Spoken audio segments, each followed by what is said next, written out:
বিমলদা, হ্যাঁ বলো। তোমার সাথে তো আজকের আলাপ নয়। জঙ্গল ঘুরেছি বহু, কিন্তু জঙ্গল ঘোরাটা শিখিয়েছো কিন্তু তুমি। এই জায়গাগুলো দেখা, গাছগুলোকে চেনা,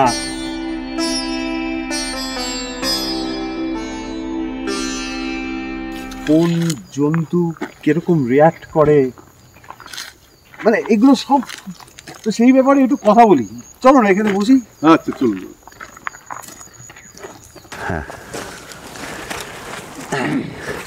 নমস্কার, আমি চিত্রভানু বসু। চাতাল টিভিতে আপনাদের আমন্ত্রণ।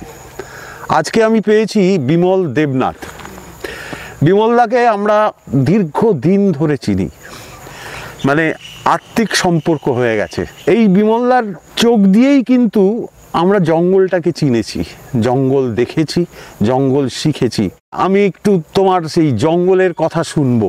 প্রথমে আমি একটা মানে অবজেকশন বা অভিযোগ জানিয়ে কথা শুরু করো। আমরা জঙ্গল শব্দটা থেকে বন কথা বেশি বলবো এখন থেকে। বনেরও একটা মন আছে, বনে জীবন থাকে, কিন্তু বনে আবার বাদরও আছে। বনে তো বাদর থাকবে, জঙ্গলও বাদর থাকবে। হ্যাঁ, না কিন্তু জঙ্গলের সাথে বান্দরামিটা যায়, বনের সাথে বাঁদর যায়। বুঝাতে পারলাম? হ্যাঁ ঠিক আছে, জঙ্গলের সাথে বান্দরামি যায়, আর বনের সাথে বাঁদর যায়। ঠিক আছে, বাঁদর মানে একটা জীবন, বন, একটা স্পেসিস। হ্যাঁ, একটা জঙ্গল বললে জঙ্গল, আবর্জনা, জঙ্গলি কথাগুলো এসে যায়। বনের সাথে বন্যপ্রাণ, বন্য জীবন, বন, মন কথাটা আমার কাছে বেশি ভালো লাগে। এই জন্য আমি জঙ্গলকে বন বলে বেশি বলি। আচ্ছা, আমি ব্যক্তিগতভাবে কোন পণ্ডিত কীভাবে ভাবেন জানি না, জঙ্গল কথাটার মধ্যে একটা জঙ্গলি ভাব আছে। আর মানে খুব বেশি উন্নত চিন্তাধারা বোঝা যায় না। বন কথার মধ্যে একটা মনের গন্ধ থাকে। যারা কিছু জানে না তারা জঙ্গলি বলে। অ্যাকচুয়ালি আমরা যাকে গাধা বলি, গাধা সব থেকে বেশি আইকিউ, তাই না? কিন্তু গাধা বলতে কি বোঝায় যে কিচ্ছু মাথায় নেই। এবার গাধাটা যখন তার কর্মজীবন শেষ হয়, তাহলে গাধাটাকে যদি আমার ভালোবাসা থাকতো, তার যদি প্রেম থাকতো, তাকে যদি সারা জীবনটাকে তার কাছ থেকে আমি জানতাম, তাহলে তার কাজের পরেও তাকে শ্রদ্ধা করতাম। আমাদের কথাতে আমি যে জিনিসটার প্রতি আমার রেসপেক্ট থাকবে না, শ্রদ্ধা থাকবে না, তাকে তার প্রয়োজন ফুরালে তাকে আর দেখবো না। শ্রদ্ধা তো করতেই হবে, সম্মান। আমার কাছে বন কথাটাতে একটা অন্যরকম ওই জন্য শ্রদ্ধা আসে। আমি জঙ্গল কথা বলতে চাই না। ঠিক আছে, আমরা বনই বলবো। হ্যাঁ, বনই বলবো। আপনারাও সবাই বন বলবেন। হ্যাঁ, বন বলবো। কেন আমি বোঝাচ্ছি, আমার যে অভিজ্ঞতা আছে সেটা দিয়ে আমি ইতিমধ্যে দুটো উপন্যাস লিখেছি। প্রথমটা শালশিরি, পরেরটা হচ্ছে হাতি অঙ্কুশ মাহুতের জীবন নিয়ে, হাতির জীবন নিয়ে। এই যে শালশিরি লিখেছি, সেটাতে আমি ওই যে প্রথম বললে না, বনটাকে চেনাও, বনটাকে চিনলেই তো আমি বনটাকে প্রতি আমার ভালোবাসা আসবে। বনটাকে যদি না চিনি, তাহলে বনের প্রতি ভালো, আমি যদি কাউকে না চিনলে তো ভালোবাসা আসবে না। ভালোবাসা থেকে প্রেম দেখে একটা ভালো লাগা হতে পারে, কিন্তু ভালোবাসা হবে না। ভালোবাসা, রাইট।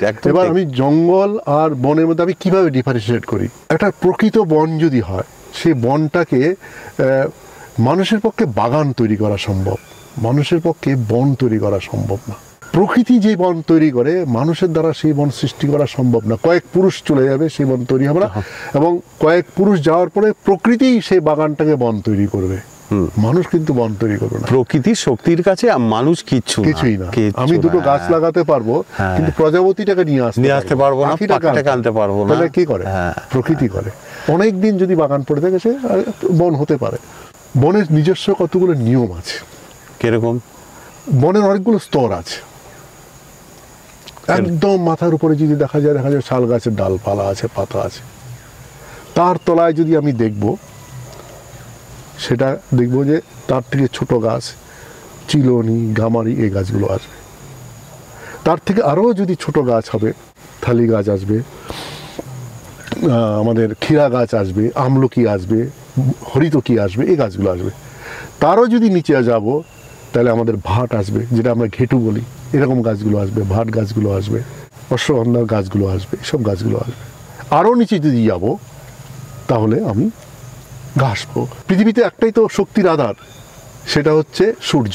এই যে সূর্যটার আলো শাল গাছের মাথা থেকে শুরু করে ঘাস পর্যন্ত কি করে আসে?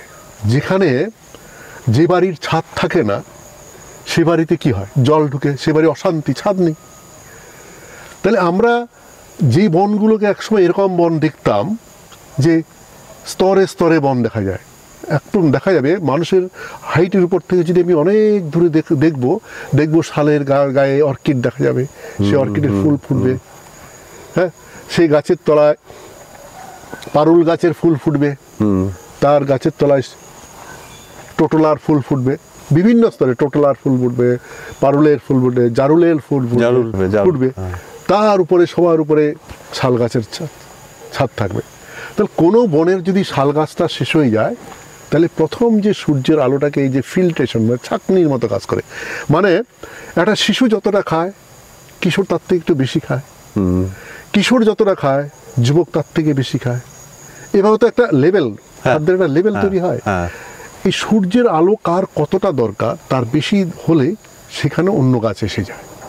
যখন শাল গাছটা শেষ হয়ে যাবে, রোদ বেশি আসবে, সেখানে বেশি আগাছা তৈরি হবে। প্রথম দিকে যারা 80-র দশকে জঙ্গল দেখেছি, 90-এর জঙ্গল দেখেছি, এটা দুঃখের হলো সত্যি অনেক জায়গায় বিভিন্ন কারণে, বিভিন্ন মানুষের কারণে, বিভিন্ন কারণে জঙ্গল নষ্ট হয়েছে। এটা অস্বীকার করার কারণ না, এটা অস্বীকার করলে এটা ভুল বলা হবে। বিভিন্ন জায়গায় দেখলে অস্বীকারে, কিন্তু জমিটা জঙ্গলে পরিপূর্ণ। আমি এখন জঙ্গল বললাম, বন বললাম না, কারণ ওখানে ভদ্রতা নেই, ওখানে ওই বনটা বনের ওই যে নিয়মটা নেই। সূর্যের আলোকে ভাগে ভাগে ভাগে ভাগে ফেলবে, সরাসরি মাটিতে যদি হয়, ঘাস বাস হচ্ছে লাইট ডিমান্ডার, যে কোনো ঘাস জাতীয় ধান লাইট না হলে হয় না, যে কোনো ঘাস জাতীয় গাছ লাইট হলে হবে। তাহলে কেন এরকম হলো? যখন ছাদ চলে গেলো কোনো জঙ্গলে, শাল চলে গেলো, শালের পরে চিলনি চলে গেলো, তা পারুল চলে গেলো, টোটলা চলে গেলো, সরাসরি যখন আসবে সেখানে আবর্জনা, আমাদের বনমারা ঘাস, ইউপোটেরিয়াম, বন তুলসী, আসাম লতা, তারপরে আমাদের কুটুস, এসব জঙ্গলে ভর্তি হয়ে যাবে। তাহলে বনটা জঙ্গল হয়ে যাবে, বনটা জঙ্গল হয়ে যাবে। লোকে জঙ্গলটাই চিনছে, বনটাকে চিনে না। বন যদি চিনতে হয় তাহলে সেরকম বনে যদি দাঁড়াই, আমরা আমাদের গরুমারাতে সেই বন আছে, আমাদের মহানন্দায় সেরকম বন আছে, আমাদের বাক্সাতে সেরকম বন আছে এখনো। কিছু কিছু প্রান্তিক জায়গায় সেগুলো নষ্ট হয়েছে। বন যদি চিনতে হয়, বনকে নিয়ে যদি ভাবতে হয়, বনকে যদি মতবাদ তৈরি করতে হয়, তাহলে বনের প্রতিটা চরিত্রকে বুঝতে হবে, প্রত্যেকটা লেয়ার থাকতে হবে, তবেই সেটা বনের কাজ করবে। কারণ হচ্ছে ওই ছাদ যদি না থাকে, জলটা সরাসরি মাটিতে আসবে। আমাদের উত্তরবঙ্গ, এখানে বেশি বৃষ্টি হয়। বেশি বৃষ্টি মানে কি, আমাদের বিজ্ঞান কথা একটা আছে, সারফেস রানও, মানে ভূমির মধ্যে জল চলে বয়ে যাবে। আমাদের উত্তরবঙ্গটা হিমালয়ের পাদদেশে, হিমালয় উচ্চ পর্বত, তার নিচে ঢালে জল আসে। এবার যত তাড়াতাড়ি জলটা মাটিতে পড়বে তত বেশি জলের স্রোত হবে, তত বেশি ভূমিক্ষয় হবে। এক ওয়াশ আউট হয়ে যাচ্ছে।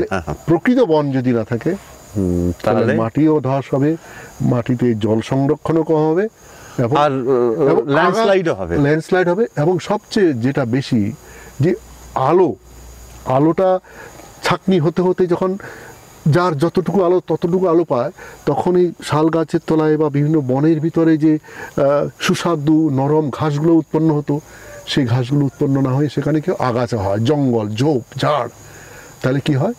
এক, বনের চরিত্র নষ্ট হওয়ার জন্য, জঙ্গল হয়ে যাওয়ার জন্য বনের যে প্রাণ, সেটা হরিণ, হাতি, গাউর, বাইসন, যেটা আমরা কমনলি গৌর, হ্যাঁ, এদের খাওয়াটাও কমে যায়। অর্থাৎ বনের চিনতে গেলে বনের চরিত্রটা, বনের ধরনটা আমাকে জানতেই হবে। খালি জঙ্গল বলে চলে গেলাম, এত জঙ্গল আছে তাও হাতি বেরোচ্ছে কেন, কারণটা এখানে বুঝতে হবে। অনেক বেশি বলে ফেললাম। না, ঠিক আছে। না, আমি একটা প্রশ্ন, নর্থ বেঙ্গলে তো বহুদিন ধরে আসছি, আমি দেখেছি যে বেশিরভাগই কিন্তু প্ল্যান্টেশন, ব্রিটিশদের জন্য, সে আমাদের যে কারণেই হোক, ব্রিটিশদের জন্য আমি দেখেছি শাল গাছও প্ল্যান্টেশন, প্রচুর টিক প্ল্যান্টেশন আছে। আমি কেন এলাম সেটা পিছনে এক ভদ্রলোকের নাম বলি, তার নাম হচ্ছে নকুল ঘোষাল সরকার। তিনি পাখি বিশারদ ছিলেন, বুঝলেন? হ্যাঁ, 56টা চিড়িয়াখানায় শুধু নকুলবাবুর লোক বললে ঢুকতে দেয়। মনে আছে, উনি নেই, মারা গেছেন বহুদিন, বয়স্ক। হেমেন মন্ডল একটা কাকাতুয়া নিয়ে এসে ধরা পড়েছিল, তো সেটা চিড়িয়াখানায় সিজ করে রাখা হয়েছে কলকাতায়। আমাকে বললো চলেন চিড়িয়াখানা থেকে ঘুরে আছি। তা আমার তখন বুলেট ছিল, আমি বুলেটে করে গেলাম। বললো তো আমার দাঁড়াতে হবে না, চলে যান। আর হাতে একটা থলি, বুঝলে তো, কেউ আটকালো না, সব সোজা গিয়ে ডাইরেক্টর তার ঘরে ঢুকে গেল। বললো যে দেখে একটু কি নাম টাম লিখে দিয়েছেন? হ্যাঁ। চলো, আবার বেরিয়ে এলো, বেরিয়ে আমাকে নিয়ে গেল, নিয়ে বলছি নাম ভুল লিখেছে, কিচ্ছু পড়াশোনা না জেনে কি করে শিক্ষিত হয়ে গেল, টোটাল নামটা ভুল, এমনি নামও ভুল, বায়োলজিক্যাল নামও ভুল। শিক্ষিত, শিক্ষিত, অশিক্ষিত না, এই শিক্ষিত। যাই হোক, আবার আমাকে নিয়ে ওখানে ঢুকে সঙ্গে সঙ্গে বললো ওটাকে খোল, পিয়নকে বললো ওটাকে খোলো, এবং পরে নিশ্চয়ই চেঞ্জ হয়েছে। চেঞ্জ হবে। সেই নকুলবাবু একবার একটা জায়গায় আমরা মিট করেছিলাম, আমাদের ফরেস্টের যে চিফ সেক্রেটারিয়েট তার সাথে, তাই গল্প করতেই এসেছিল। তা সেখানে তাকে আলাপ করিয়ে দিল, নমস্কার পাখি বিশারদ, বুকতে আরম্ভ করলো। আচ্ছা, পেয়ারা গাছটা তো জঙ্গলি গাছ, জঙ্গলে 4টে পেয়ারা লাগাচ্ছেন না কেন? নিম গাছ লাগাচ্ছেন না কেন? পাখিগুলো তো ফল খেয়ে তবেই তো ওদের ভিটামিন প্রোটিন সব তো ফ্যাট, তো আপনারা এইসব কি গাছ লাগাচ্ছেন? তখন ইউক্যালিপটাস খুব লাগাচ্ছে, বুঝলে তো, এগুলো কেন করছেন? নষ্ট করে দিচ্ছেন তো। তো এইটার উপরেও কি তুমি জোর দিয়েছো কখনো? যেখানে শাল হয়, শাল কিন্তু গাছেদের রাজা। আচ্ছা, শাল যে ক্লাইম্বিং, শাল আছে মানে ওখানে অনেক কিছু থাকবে, শালের অ্যাসোসিয়েট থাকে, শালেরা কিন্তু সহচরী নিয়ে বড় হয়। ও তাই? শালের সহচরী গাছ থাকে, যেমন শালের চিলনি তার সহচরী, টুন তার সহচরী, গামার তার সহচরী, টটুলা তার সহচরী। মানে এগুলো রাখলে কি ওদের গ্রোথ ভালো হয়? এখন তো একটা ধারণা, জগদীশচন্দ্র বসু বলে গেছিলেন যে গাছের প্রাণ আছে, সেটা নিয়ে আমরা ভারতীয়রা কিন্তু বেশি আগাইনি না, আমরা আর কিছু করি, কিন্তু বিদেশে কিন্তু এই নিয়ে অনেক পড়াশোনা হচ্ছে। আচ্ছা, এখন তো জানা যাচ্ছে যে গাছের অনুভব করতে পারে। একটা গাছ এখানে যদি কাটা হয়, 1 কিলোমিটার দূরে গাছ টের পাচ্ছে আমার সাথীকে কেউ কাটতে আসছে, ফিল করতে পারছে। গাছ এখন গান শুনে, এটা প্রমাণিত, এটা বিজ্ঞান ভিত্তিক আলোচনা, এটা হচ্ছে, এগুলো সব বেরোচ্ছে। গাছকে যদি জড়িয়ে ধরা যায়, সে গাছ ফিল করে। ট্রি থেরাপি বলে একটা ট্রিটমেন্ট শুরু হচ্ছে। হ্যাঁ, গাছে একটা গাছকে যদি কিছুক্ষণ জড়িয়ে ধরে থাকা যায়, দেখা যাবে মনের অনেক বিষাদ চলে যাবে, সেই বিষাদ হয়তো শিকড় দিয়ে পাতালে চলে যাবে, বা গাছের পাতা হয়ে বাষ্পের সাথে আকাশে মিশে যাবে। You will feel great. এই জড়িয়ে ধরার বিষয়ে একটা কালে মনে করো না, তুমি সেই গরুমারার ভেতর দিকে একটা শাল গাছকে আমরা জড়িয়ে ধরতে পারলাম না দুজনে মিলে, এত বড় এবং কত বছর, প্রায় 200-250 বছরের গাছ হবে সেটা। ব্রিটিশরা গাছ কেটেছিল তাদের কারণে, সে গাছটাকে রেখে দিয়েছিল প্রমাণ হিসাবে, যেখানে এত বড় গাছ ছিল সেটা এতদিনে বড় এতটা হয়েছে। এখন জানি না ঝড়ে সেটা ঠিক আছে কিনা, থাকবে তো বটে, ও গাছ নড়ার কথা নয়। মানে কেন এরকম সাল হলো, ব্যাপার হচ্ছে ইস্টার্ন ডুয়ার্স রেলওয়ে লাইন মনে আছে তো? ইস্টার্ন ডুয়ার্স সে 1930-এর দিক থেকে, শেষের দিক থেকে শুরু হয়েছে। তারপরে কি শুরু হলো? প্রথম মহাবিশ্বযুদ্ধ। তারপরে কি শুরু হলো? দ্বিতীয় মহাবিশ্বযুদ্ধ। প্রচুর রেভিনিউ চাই, রেল লাইনের স্লিপার চাই, জঙ্গলকে ব্রিটিশ রেভিনিউর জন্য প্রচুর ধ্বংস করেছে। আবার ব্রিটিশরাই দেখলো যে এভাবে যদি জঙ্গল ধ্বংস হয়, ওরা তো ভাবেনি 1947 দেশ চলে যেতে হবে। ওরা ভাবলো তাহলে আমরা যদি এই দেশে থাকতে হয়, অত দূর থেকে সেই দেশে ভালো করতে হবে। ওরা তখন ভাবলো না, আবার জঙ্গলটাকে রিক্রিয়েট করতে হবে, এবং এই জন্যই তো জঙ্গল থেকে অনেক বিতাড়িত করা হয়েছে, আদিবাসীদের অধিকারকে খর্ব করা হয়েছে, রিজার্ভ করা হলো, এবং সেই জন্য অনেক জঙ্গলটা আমরা রিভাইভ করলাম। মানে এই রিভাইভটা শুরু করেছে ব্রিটিশ। হ্যাঁ, ওরা অনেক প্ল্যান্টেশন করেছে, অনেক হয়েছে, অনেক প্ল্যান্টেশন যেমন নষ্ট, অনেক গাছ যেমন কেটেছে, ওরা লিখেছে না, এখনো আছে গাছ, সেই প্ল্যান্টেশন আছে ভালো করে। তারপর আমরাও করেছি, আমরাও রিভাইভ করার চেষ্টা করছি। কিন্তু দিন দিন তো পরিবেশ পরিবর্তন হচ্ছে, জলবায়ু পরিবর্তন হচ্ছে। আগে যেটা ইজিলি সহজে যে বনটা হতো, এখন আরও বেশি ইনপুট দিতে হচ্ছে, বিভিন্ন কারণ আছে, অনেকগুলো ফ্যাক্টর, আমি যাচ্ছি না। মোদ্দা কথাতে যে বনভূমিটা আমাদের আছে সেটা যদি থাকে, আমাদের একটা বনকে তৈরি করার আবার সুযোগ থাকে। সেটা না থাকলে, বনভূমিটা যদি চলে যায়, আমরা বনটা কোথায় করবো? কৃষি মাঠ দেবে না, সে তো নিশ্চয়ই। হ্যাঁ, এটা হচ্ছে বড় কথা। হচ্ছে পাখিরা কিন্তু 90% পাখি কিন্তু ফল খায় না, আচ্ছা, পাতা খায়, পোকা খায়। আচ্ছা, আমাদের একটা ধারণা, যিনি বলেছেন উনি ঠিকই বলেছেন, মানে না পেয়ারা খেতে টিয়া পেয়ারা আমি খাচ্ছে বলছি, দেখেছি। এই প্রকৃতি এত বড় একটা বিজ্ঞানের ভান্ডার, মানে এটাতে তো আমরা 1 ইঞ্চি বেশি পড়াশোনা করিনি না, প্রকৃতি না, নিয়ে। না, না, আমরা যেটুকু জানি ভাবি এটাই বোধহয় শেষ, কিন্তু আমি এখন যেটা বলছি এটাও শেষ নয়। তারপরেও আমরা বিজ্ঞান আছে, জঙ্গলে পড়ে আছে, বনে পড়ে আছে, আমরা সেটা জানি না। উনি যখন জানতেন তখন সবাই ভাবতো পাখি ফল খায়, কারণ আমি বাড়িতে দেখি পেয়ারা খাচ্ছে, হ্যাঁ। আমি বাড়িতে পেঁপে খাচ্ছে, পেঁপে না, গাছ, আমার বাড়ির পেয়ারা গাছটা টিয়া এসে খায়। টিয়া তারপর বক্রেশ্বরে গ্রামের বাড়ির পেঁপেতে কোকিল এসে কোকিল খায়, বসন্ত বৌরি খায়। ও বসন্ত বৌরি, হ্যাঁ, প্রায় ছবি উঠে। কিন্তু ওরা পোকাটাই বেশি খায়। পোকাটাই হচ্ছে মেইন খাদ্য। তো ও। এমন গাছ লাগাতে হবে যাতে অনেক পোকা হয়। ও, এবং আরেকটা কথা বলছি, যেখানে ফল গাছ হয় সে গাছে পোকাও বেশি হয়, ফল গাছে পোকাটা বেশি হয়। বেশি হয়। হ্যাঁ। পেয়ারায় পোকা হয়, ডালিমে পোকা হয়, আমে পোকা হয়। কেন? কারণটা কি? পোকা সেখানটায় হয় যেখানে পোকার খাদ্য হয়। হ্যাঁ, হ্যাঁ, right. যেগুলো মানে খুব শক্ত, যে গাছে বেশি লেটেক্স হয় সেখানে পোকা যাবে না, যেখানে থাকতে পারবে, বাসা করতে পারবে। তো যেখানে পোকা বেশি হবে সেই গাছটাতে ফলও হবে। ফল খায় পাখি, ফল গাছ লাগালে ক্ষতি এমন কিছু নেই। হ্যাঁ, কিন্তু বন দপ্তর আমরা একটা ধারণা যে আমরা কনফ্লিক্টটা এড়াতে চাই। কেন কনফ্লিক্ট এড়াতে চাই? আমরা হর্টিকালচারের সাথে বনের কালচার, ফরেস্ট্রিটাকে বা সিলভি কালচারটা একটু আলাদা রাখতে চাই, যাতে ধরো আমার জঙ্গলে 1000 পেয়ারা গাছ আছে, গ্রামে 1000 পেয়ারা গাছ আছে, তাই পেয়ারার একটা অটোমেটিক মার্কেট ডিমান্ড আছে।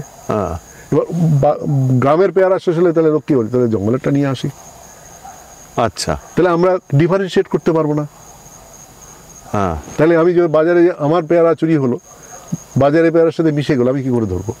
অর্থাৎ যে হর্টিকালচারাল স্পিসিসগুলো আছে সেগুলো লাগালেই যে বনের পাখি বনে থাকবে সেরকম অনেক গাছ আছে যেটা গ্রামে নেই, যেটা আমাদের বনে থাকলে বন্য প্রাণের দরকার। মানে একটা ফল গাছ এমন আছে, ধরো আমি টোটোলা গাছ লাগালাম, টোটোলা গাছের ফুল যখন হবে পাখি খাবে, তার রেণু খাবে, মধু খাবে, পাখিরা তার মধু খাবে টোটোলা গাছে। এবার ফলটা যখন হয়ে যাবে সেই ফলটা হরিণ খাবে, বাইসন খাবে, ফুলটা তার একটা খাদ্য হলো। এবার যখন তার হাতি ডিজিজ হবে, তার ছাল হাতি খাবে, তার একটা ওষুধ হবে। হ্যাঁ, তাহলে আমি কোনটা লাগাবো? টোটোলা গাছ গ্রামে কেন লাগাবে না? কারণ টোটোলা ফল গ্রাম লোক খায় না, আর টোটোলার কোনো টিম্বার ভ্যালু নেই। তাহলে আমি কোনটা বেশি লাগাবো? টোটোলা বেশি লাগাবো। গ্রামে দেখবে আমলকি বেশি লোকে লাগায় না। কেন লাগায় না? তার প্রফিট বেশি নেই। আমার জঙ্গলে আমলকি লাগাই, হরিতকি লাগাই, বহেরা লাগাই, এগুলো গ্রামে বেশি। এটা পুজোতে যায় একটু, ডেলি তোকে আমলকি না। আর জঙ্গলে আমলকি আর চাষে আমলকি দেখলে বোঝা যায়। তাই এটা অনেক বড় বড় বাইরের আমলকিগুলো, জঙ্গলে আমলকি ছোট হয়। আর যেটা যেখানটা হয় সেটা সেখানটাই ওরা করে। বনের যে বৈচিত্র্যতা, বনের যে ডাইভার্সিটি, সেটাকে মেনটেন করা উচিত। আমাদের উত্তরবঙ্গে প্রায় 400 সামথিং আমরা এখনো আইডেন্টিফাই করেছি গাছ, তার তো অনেক এখনো আইডেন্টিফাই হয়নি। হর্টিকালচারের স্পিসিস কয়টা আছে? বেশি তো নেই। ওটা হর্টিকালচারের মতো থাকুক, আমরা আমাদের মতো থাকলে একটা ক্লিয়ার ডিফারেন্স থাকার জন্য এটা করা হয়। সাধারণত আমরা লাগাতে চাই না। আমরা জঙ্গলের ফলগুলো, আমরা লটকা লাগাবো, আমরা জলপাই লাগাবো, আমরা আমড়া লাগাবো, আমরা চালতা লাগাবো। আচ্ছা, হ্যাঁ, চালতা লাগাবো। এটাতে কি হয়? পাখিরও হবে, পশুরও হবে, টোটাল বন আমরা এগুলো লাগাই। এখনো তো মানে আমি নাম করেই বলছি যে অরুণাচলে গেছিলাম, গাছ কাটা হচ্ছে, সে সাংঘাতিক। গভীর জঙ্গলের মধ্যে দিয়ে হাতি দিয়ে টেনে নিয়ে আসছে। কবে গেছিল লাস্ট? গেছি অনেক দিন আগে, 10 বছর আগে। কিন্তু সে বন্ধ হওয়ার কিছু দেখছি না আর কি। যাই হোক, আমার সাবজেক্ট সেটা নয়। এটা কথাটা দর্শকের কাছে একটা নেগেটিভ, আমাদের বন্ধুদের কাছে নেগেটিভ ধারণা চলে যাবে। বন কাটা হচ্ছে, এখনো পর্যন্ত ভারতবর্ষে না বনটাকে দুরকমভাবে দেখায়, গাছকে দুরকমভাবে দেখায়। একটা গাছ হচ্ছে পুনর্নবীকরণ সম্পদ নয়, আরেকটা গাছ হচ্ছে নবীকরণ করা যায়। যে গাছটা অনেক পশু পাখি, অনেকের একটা হ্যাবিটেট তৈরি হয়ে যায়, সেটা কেটে দিলে 100, 200, 300 বছর হবে না, সেটা নন রিনিউয়েবল অ্যাসেটস। আবার ধরো তুমি বাড়িতে একটা সেগুন গাছ লাগিয়েছো তোমার মেয়ে হওয়ার পরে, সেটা বড় হলে মেয়ের বিয়ে দেবে, সেটা রিনিউয়েবল। আর লাগালে আবার দুটো, আমাদের নিয়ম আছে, একটা গাছ কাটা দুটো লাগাতে হয়, সেটা রিনিউয়েবল। এটাগুলো গ্রামের সাথে বনের ব্যাপার। জঙ্গলের গাছ কেন কাটা যাবে না, বনের গাছ এই জন্য কাটা যাবে না যে এটা নন রিনিউয়েবল। এই যে বন যেটা প্রকৃতি দিয়েছে, এটা মানুষের সৃষ্টি করতে আমাদের কয়েক জেনারেশন লেগে যাবে, সেই জন্য করা যাবে না। আর যেটা তুমি বাড়িতে বাগান বাড়ি করছো, সেখানে তুমি তার টার্গেটই হচ্ছে তোমার ইউজের জন্য, সেটা রিনিউয়েবল। আচ্ছা, এই যে বাড়িতে আমরা যে শাল গাছ লাগাই না, এই তোমার ওই জায়গাটা একটু ক্লারিফাই করে নি।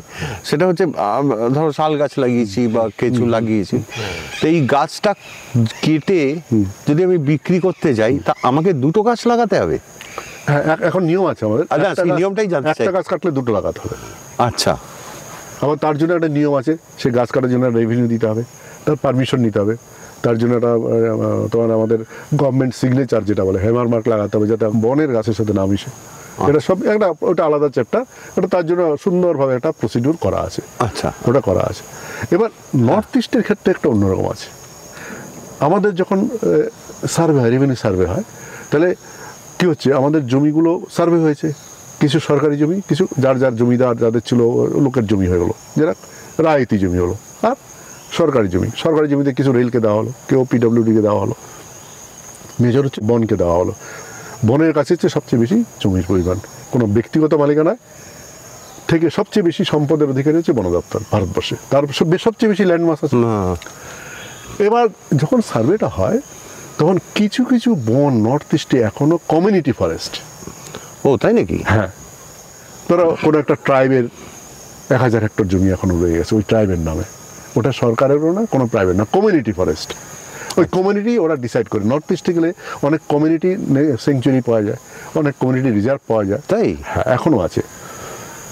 তবে এটা ঘটনা নর্থ ইস্টে যেটা দেখা যায়, সরকারি, আমার যতটা খবর আমি জানি, সরকারি বন থেকে বেশি কমিউনিটি ফরেস্টে, যেহেতু ওরা কমিউনিটি ডিসাইড করে তাদের ডেভেলপমেন্টের জন্য, তারা কাটতেই পারে। সেখানে গভর্নমেন্টকে ইন্টারভেন করতে হবে, কেন এটা বন্য পশুদের তো কোনো ইকোলজিক্যাল বা মানুষের কাঁটাতার দিয়ে বেড়া হয়। বন্য পশু নেপালে চলে যাচ্ছে, ভুটানে চলে যাচ্ছে, আসামে অরুণাচলে হাতি বাঘ যাতায়াত করছে, মেঘালয়ে করছে হাতি বাঘ যাতায়াত, সব বাইসন যাতায়াত করছে। ওদের ইকোলজিক্যাল কোনো বাউন্ডারি নেই, ওরা সব জঙ্গল এক মনে করে। তো কোনো একটা কমিউনিটি ফরেস্ট যদি শেষ হয়ে যায়, তা সেখানে যদি সরাসরি বৃষ্টি পাহাড়ের ঢালে পড়ে, সেখানে যদি ল্যান্ডস্লাইড হয়, তাহলে অন্য জঙ্গল এফেক্ট হবে। এটা নিয়ে হয়তো যারা ভাবছেন, যারা পলিসি মেকিং করছেন, তারা যদি কমিউনিটিটাকে অন্যভাবে কোনো ডেভেলপমেন্টের ব্যবস্থা করেন, বনটাকে যদি ইন্ট্যাক্ট রাখা যায়, তুমি যেটা বললে আমি দেখিনি, যদি সেরকম লার্জ স্কেল বন কাটা হয়, তাহলে তার এফেক্ট, তার যে ক্ষতিকারক দিকগুলো শুধু ওদের কমিউনিটি ফরেস্টে থাকবে না, সব দিকে ছড়িয়ে যাবে। করে দিলাম। হ্যাঁ, না, সেটা আমি ক্লিয়ার, কিন্তু এটাও ঠিক যে ওই যে গাছটা কাটলো, তো তার এগেনস্টে দুটো গাছ লাগালো না, ওটা নিয়ম যদি হয়ে থাকে। লাগাচ্ছে কিনা আমি ঠিক জানি না, আমি দেখলাম লাগানো কিছু দেখলাম না।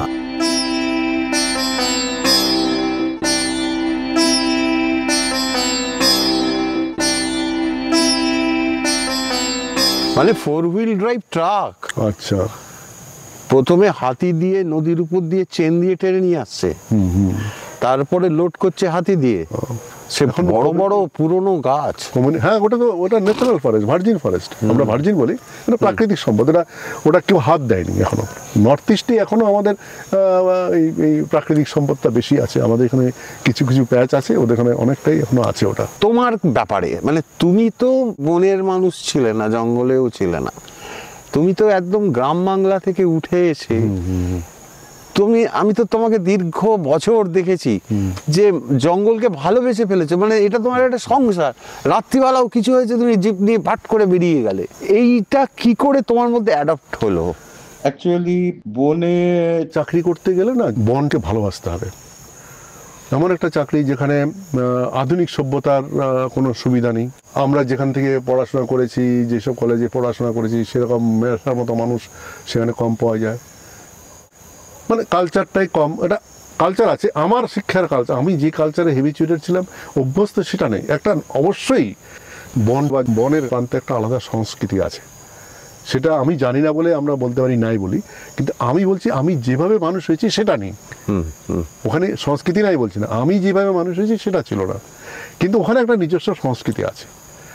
এবার আমি যদি বনটাকে ভালোবাসি, মানে বনটাকে যদি আমি প্রাণ থেকে তার মানে যে তত্ত্বটাকে বা ইডিওলজিটাকে বুঝি যে না, এই বনটা থাকলে আমরা বেঁচে থাকবো, এই বনটা থাকা আমার থাকার অর্থটাকে বহন করে, এবং আমি যদি তাকে সত্যি ভালোবেসে রক্ষা করতে চাই, তা আমি যদি মিশি, তাহলে ওদের কালচারটাকে যদি আমি সম্মান করি, আমার নিজের মনে করি, তাহলে কিন্তু মনটাকে ভালোবেসে অনেক বেশি কাজ করতে। আর ভালোবাসা থাকলে, ভালোবাসার জন্য মানুষ ফকির হয়। আমরা তো তাও সংসার করেছি, আমরা তো সংসার, হ্যাঁ একদমই। তো বন ভালোবাসলে কাজ করা যায়। তবে জঙ্গল তুমি সংসার করেছো, খুব কষ্ট করে করেছো, আমি ফ্যামিলি এক জায়গায়, তুমি এক জায়গায়, সেটা আমার যিনি বেটার হাফ আছেন তার কাছে 100 বার উনি একটা পার্ট একটা লাইন দেখে রেখেছে, সংসারে খালি মাসের শেষে টাকাটা এনে ওনার হাতে দিয়ে দিতাম। যেমন ধরো তুমি, তোমার কাছে এই গল্প শুনলাম, তুমি যখন সবে রেঞ্জার হিসেবে ঢুকেছো, নতুন সেই গাছ কাটতো।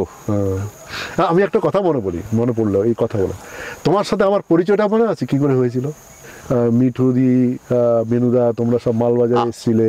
মালবাজারে তোমার বাড়িতে গেছিলাম, কোয়ার্টারে মনে আছে? হ্যাঁ, এক গাদা মিষ্টি কিনে খাওয়ালে, কিন্তু তোমার সাথে আমি খেতে বসতে পারিনি, থাকতে পারিনি, আমি প্রদীপটা জ্বালাতে পারিনি, আমি জিপ নিয়ে বেরিয়ে গেলাম। কি আরটিতে খবর আসলো গ্রামে হাতি ঢুকেছে, মনে আছে? হ্যাঁ, রাইট।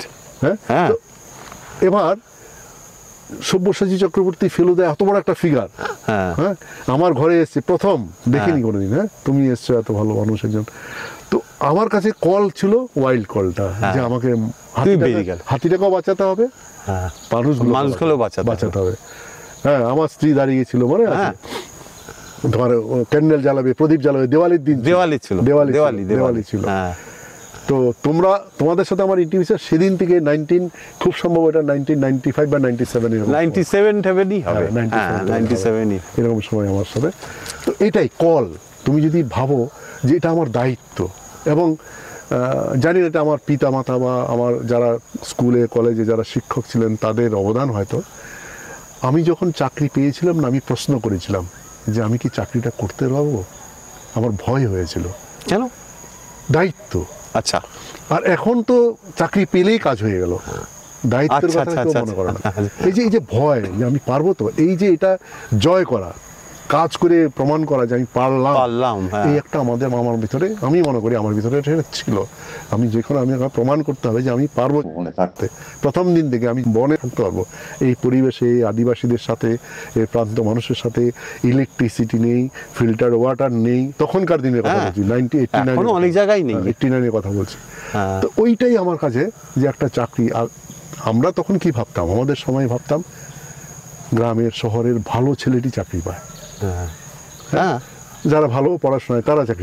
এটা তো সত্যি কথা। এটাই, তাহলে যদি আমি তাই হয়ে থাকি, যদি আমার এইটুকু যদি ভালো হই, তাহলে আমাকে গিয়ে ভালো কাজটা করতে হবে, জঙ্গলটাকে রাখবো। ওই জন্য বনে গাছ কাটলে তখন মনে হতো গাছ কেটেছে আমি সবাইকে মেরে ফেলবো, এরকম একটা ধারণা প্রথম ছিল। তো সেটা সেই গল্পটা একটু শুনি। কোনটা বলবো? ওই যে গাছ কাটতো, পলিটিক্যাল পার্টির নামগুলো বলো না। মানে আপনাদের একটা লাইক আর সাবস্ক্রাইব আমাদের পথ চলার পাথেয় হবে।